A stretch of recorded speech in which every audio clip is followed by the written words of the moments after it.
Veterans who served in the Middle East, along with some private contractors, are complaining of breathing problems associated with large areas of burning garbage. Breathing fumes from those fires appears to have damaged the health of countless veterans. The infamous burn pits of Iraq and Afghanistan. You can't always have money for war and not have money to pay for the consequences of those wars. When it comes to the war on terror, one thing we've all learned is that whatever doesn't kill you might still end up killing you years later, specifically toxicity from burn pits.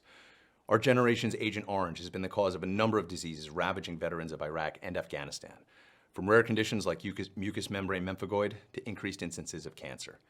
Luckily, we have the VA to tell us to go f ourselves, or at least they had been for the last 20 years or so. But finally, the Honoring Our Pact Act, also known as the Burn Pit Bill, was passed through the House with what CNN called bipartisan support. Bipartisan, is that, did we actually get the Democrats and Republicans to agree on something?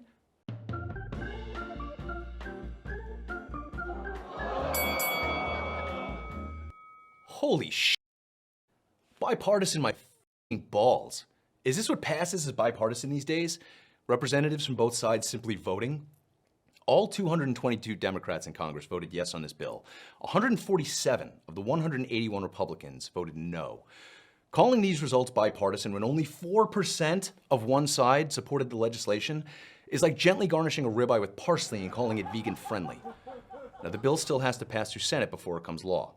Historically, the Senate has a much less partisan atmosphere than the House, but of its 100 seats, there are 50 Republicans, 48 Democrats, 2 independents, and of course, Vice President Kamala Harris, who would only vote on the bill if the Senate were equally divided, which, in this case, is a very real possibility.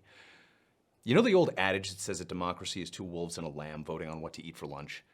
This is more like 100 wolves, voting on how many more sheepdogs are going to let die while they eat whatever the f they want. Despite obscure diseases not seen anywhere else in the population being far more frequent in GWOT veterans, and female vets having a 20 to 40% greater chance of getting breast cancer than their civilian counterparts, as recently as 2 years ago, the VA was still denying 78% of burn pit-related claims. 78%! Come on, man, even Vegas is like, damn, bro, those odds ain't right. They even infamously denied former Marine captain and outspoken burn pit disease advocate Kate Thomas, who just died on April 5th of this year after fighting 3 different types of breast cancer that she contracted from, well, what the VA says could have been anything. Those tumors might have been there before her deployment to Fallujah, right? And she's just one of 1,000 with the same stories.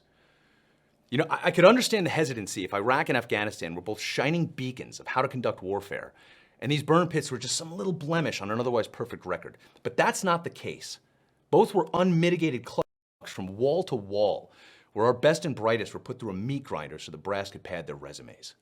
The least you could do would be to throw the burn pit exposure on the pile with all the other f***ups and just give the resources and care to those who need it. If passed, the burn pit bill would do just that.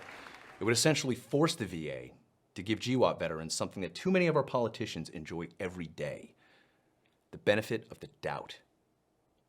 So basically, if you served in a theater that had burn pits, the VA will have to assume your exposure and then analyze your ailments from there, instead of forcing you to prove to them that you were exposed. There's a grip of lessons to be learned in all this. The most important being, the next time we get mired into decades of murky warfare and a god-awful hellhole stuck in the Bronze Age, please remember to burn your plastics, lithium batteries, jet fuel, and human shit downwind. All jokes aside, and accolades to the likes of Jon Stewart, Grunt Styles Tim Jensen, and organizations like Burn Pit 360 who've been advocating for this legislation. But why the fuck was this so hard?